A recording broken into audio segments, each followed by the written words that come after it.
అకాల వర్షంతో రోడ్డును పడ్డ మామిడి కౌలు రైతులు. తెలంగాణ ప్రభుత్వం మమ్మల్ని ఆదుకోకపోతే మాకు చావే శరణ్యం. లక్షల రూపాయలు అప్పులు తీసుకొచ్చి కౌలు చెల్లించాం. అకాల వర్షం వలన భారీ నష్టం వాటిల్లింది. వ్యవసాయ అధికారులు ప్రభుత్వం దృష్టికి తీసుకెళ్లి మాకు నష్టపరిహారం ఇప్పించండి. మామిడి కౌలు రైతుల యొక్క ఆవేదన. అది అన్నారగూడెం గ్రామం, తల్లాడ మండలం, ఖమ్మం జిల్లా. మేము ఇక్కడ ఇల్లందు మండలంలో పోలవరం దగ్గర మామిడి తోటలో కొన్నాం. దాదాపు ఒక 150 ఎకరం 150 ఎకరం దాకా కొన్నాం. మొన్న ఇవాళ రాత్రి వచ్చిన వర్షానికి బాగా కాయలన్నీ రాలిపోయినాయి. ఈ ఎక్కడెక్కడో అప్పులన్నీ తీసుకొని వచ్చి కట్టినాం తోటలకి. ఈ అప్పులన్నీ ఎట్లా తీరవాలో తెలియట్లే. ఈ గాలి దుమ్ముకి కాయలన్నీ రాలిపోయినాయి. మార్కెట్కి వెళ్తే ఈ కాయలు 5 రూపాయలు 4 రూపాయలకు కూడా తీసుకోరు కేజీ. వీటి ఏం చేయాలో తెలియట్లేదు. మాకు ఈ ప్రభుత్వం ఏదైనా కొద్దిగా సాయం చేస్తే ఏదో కొద్దిగా మేము కొద్దిగా బయటపడతాం అప్పుల నుండి. లేకపోతే ఇక మేము చావే దిక్కు. మాకు ఇక్కడే కాకుండా ఇంకా మా బంధువులు కూడా చాలామంది తోటలు తీసుకున్నారు. దాదాపుగా మా అందరి కలిపి ఒక 200 ఎకరం దాకా ఉండిద్ది.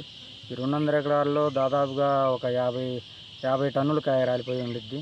చెట్లు కూడా ఇరిగిపోయినాయి. మా తోట ఆసాములు కొద్ది గొప్ప తీసేస్తారేమో అంటే తీసేసేటట్లేదు. మేము వ్యాపారంలో బాగా లాసిపోతున్నాం. ఈ రాలినకాయ ఎటు తీసుకోవాలో తెలియదు. చెట్ల కింద కుళ్ళిపోవటమే లేని మార్కెట్కి తీసుకెళ్ళినా గిట్టుబాటు ధర ఉండదు. ఏం చేయాలో అర్థం కావట్లేదు మాకు. ఈ ఏరిన కూలోళ్ళకి వీటికి బండి కిరాయిలకు కూడా మాకు ఈ రాలినకాయలు మాకు రావు. ఏరిన కూలీల మందం కూడా డబ్బులు రావు. ఈ మార్కెట్కి వేసుకెళ్తే మార్కెట్లో వాళ్ళు గాలిదుమ్ము కాయలని కొనడానికి కూడా ఎవరు దగ్గరికి రారు.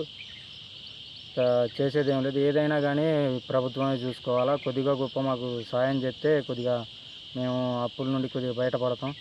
ఈ సొంత పెట్టుబడులు కూడా రావు ఇప్పుడు ఈ గాలిదుమ్ము వల్ల. ఫుల్గా రాలిపోయినాయి, చూస్తూనే ఉన్నారుగా ఈ వీడియోలో. చేసేదేం లేదండి. మీరే ప్రభుత్వం వారే ఏదో ఒకటి చేసి కొద్దిగా మాకు సాయం చేసేది ఎట్లో చూడండి. మొత్తం ఏదైతే రైతులకి ఎంత డబ్బులు చెల్లించారు, ఇప్పుడు మీకు ఎంతవరకు నష్టం వచ్చి ఉంటుంది? మేము దాదాపుగా ఒక 50 లక్షల వరకు పెట్టినామండి బయట తీసుకొని వచ్చి. ఇందులో దాదాపు సగానికి ఎక్కువే రాలిపోయినాయి. సగం కూడా లేవు చెట్ల మీద. ఈ కోసిన వాటికి పెట్టుబడులు కూడా రావు. మందులు కొట్టినాం. ఈ ఆకులు కానుండి మందులు కొట్టి కావిలోలని వీటి పెట్టి ఏమీ వచ్చేటట్లు లేవు. ఏం చేసినా కానీ కొద్దిగా ప్రభుత్వం ఎంతో కొంత సాయం చేస్తే కొద్దిగా బాగుంటుందండి. మాకు దాదాపుగా ఒక 20-30 లక్షల దాకా లాస్ వస్తుంది. ఏం చేయాలో అర్థం కావట్లేదు. మార్కెట్కి వెళ్తే ఏమీ రావండి. వీటిని తీసుకుపోవటం కూడా దండగే. గాలిదుమ్మకాయ ఎవరు కొనరు, ఎవరైనా తినడానికి కూడా ఇష్టపడరు. కింద పడ్డ కాయలు ఎవరు తినడానికి ఇష్టపడరు. ఏం చేయాలో మాకు అర్థం కావట్లేదు.